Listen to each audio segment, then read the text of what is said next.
പക അത് വീട്ടാനുള്ളതാണ്. അതിപ്പോൾ നമ്മളായാലും നമ്മുടെ ഒപ്പണൻസ് ആയാലും BGMI അത് തകൃതിയായിട്ട് നടക്കുന്ന ഒരു സംഭവമാണ്. ഇപ്പോഴാണെങ്കിൽ ഓട്ടോ റീക്കോളും നോർമൽ റീക്കോളും എല്ലാം ഉള്ളതുകൊണ്ട് നമ്മളെ അടിച്ചു കഴിഞ്ഞിട്ടുണ്ടെങ്കിൽ അവരെ പോയി അടിക്കുക എന്നുള്ളത് ഭൂരിഭാഗം ആൾക്കാരുടെ ഒരു മനോഭാവമാണ്. ഈവൻറ്റിൽ നിന്ന് പടമായിട്ട് ഞാൻ നേരെ ചെന്നത് മെഡിസ്റ്റനിലേക്ക്. അവിടെ ചെന്ന് കഴിഞ്ഞപ്പോൾ 2 പേരെ കൂട്ടി വരുന്നുണ്ടായിരുന്നു. അതിലൊരുത്തൻ എന്നെ അങ്ങ് റഷ് ചെയ്തു. അവരെ ഞാൻ പാത്തിട്ടില്ല. രണ്ടാമത് വന്നാൽ ഞാൻ വട്ടം കറക്കി അവസാനം എൻ്റെ ഗ്രോസറി കൊണ്ടുവന്നിട്ട് അവനെ അടിച്ചു.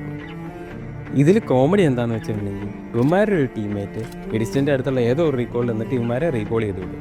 ഇവന്മാർ പകരം ചോദിക്കാനായിട്ട് എൻ്റെ അടുത്ത് വരും. ഇവന്മാരെ അടിച്ചു വിടും. ഇവന്മാർ വീണ്ടും റീകോളായിട്ട് വരും. ഇത് തന്നെ നടന്നുകൊണ്ടിരുന്നു.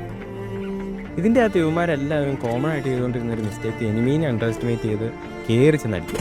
എനിമിയുടെ HP ലോ ആണ്, അവൻ 1 HP ഉള്ളൂ. നമ്മുടെ ടീംമേറ്റ്സ് ഇങ്ങനെ പറയുമ്പോൾ നമ്മുടെ ചോര കളയും. നമ്മളപ്പം പ്രതികാരം വീട്ടാൻ വേണ്ടി നമ്മൾ കയറി ചെല്ലും, എനിമി അടിച്ച് നമ്മളെ കൊല്ലുകയും ചെയ്യും. ഇതാണ് സാധാരണ നടക്കുന്നത്. എപ്പോഴും ഒരു പാനിക് സിറ്റുവേഷനിൽ നമ്മൾ നമ്മുടെ ടെമ്പർ കൂളായിട്ട് കീപ്പ് ചെയ്ത് പതിയെ സാവധാനം കളിക്കും. അങ്ങനെ കളിച്ച് കഴിയുമ്പോൾ ഈസി ആയിട്ട് നമുക്ക് കില്ലും കിട്ടും, നമുക്ക് ചിക്കൻ ഡിന്നർ അടിക്കാൻ പറ്റും. ഈ ഒരു അഭിപ്രായത്തെക്കുറിച്ച് നിങ്ങൾക്ക് എന്താ തോന്നുന്നു?